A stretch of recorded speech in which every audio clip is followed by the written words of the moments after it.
Good afternoon, welcome to GrainTV. My name is Cody Bills. Today is the 25th here. We have the market trading lower with corn down 4 cents, soybeans down 12 3/4, wheat in Chicago trading down 7 3/4, Kansas City wheat trading down 10 3/4, and spring wheat down 6 1/4 here. Now, one thing that might have helped the wheat market, particularly spring wheat, is the fact that we had a lot of moisture come across Montana and North Dakota here over the weekend. That slowed harvest during those areas, and there's also a little bit of concern in those areas and for spring wheat that there could be some vomitoxin. Some of the fields have been harvested and shown signs of that, so that could be a theme here coming down as we move further and further into harvest for spring wheat. Let's take a look here at the next slide. You'll notice that one of the things that also may have pressured the grain market here this morning is the fact that the Pro Farmer Crop Tour was announced after the market was closed on Friday. Some of that selling pressure could have kind of moved into this Monday session. We saw that Pro Farmer came out with an analyst estimate of 169.3 bushels per acre here. That weighed a little bit on the trade here today, but I don't necessarily think that this is one of the main reasons why we are selling. One of the big reasons why we are selling, I believe, is the fact that we're going to continue to see precipitation here throughout the week.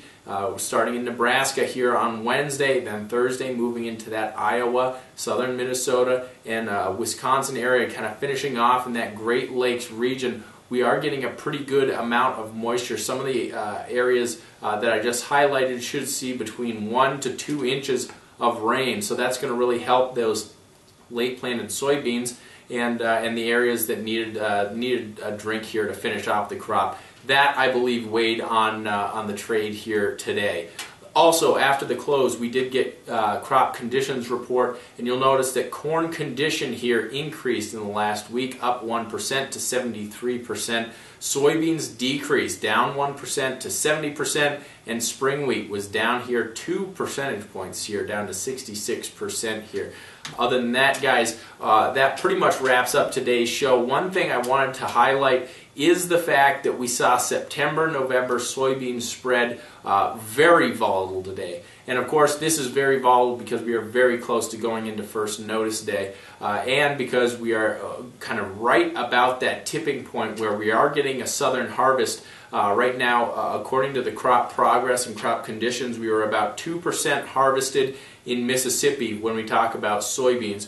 We were about 7% harvested in Texas when we're talking about soybeans. So we did see the CIF basis down at the Gulf kind of hurt a little bit because of that. It kind of moved about 10 cents lower simply because the harvest is starting to pick up here. And I think today we just saw absolutely wild action in this spread. You'll notice we trade up as high as 151 with a 151 cent premium here of September over November. We ended up closing off below 100 cents here, so this is a very volatile spread, and really September did the majority of the trade action here today, the majority of the swinging. Other than that, guys, that wraps up today's show. If you have any questions about what we talked about today, give us a call at 877-472-4607.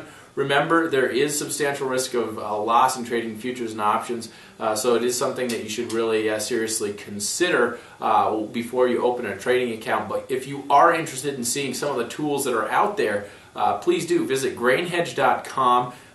Put your name down and your number down in the top left-hand corner, and you should be able to receive a demo where you can see the desktop version of the trading platform as well as the mobile platform, so you can trade on the go. So thanks a lot for tuning in. We'll see you here Tuesday.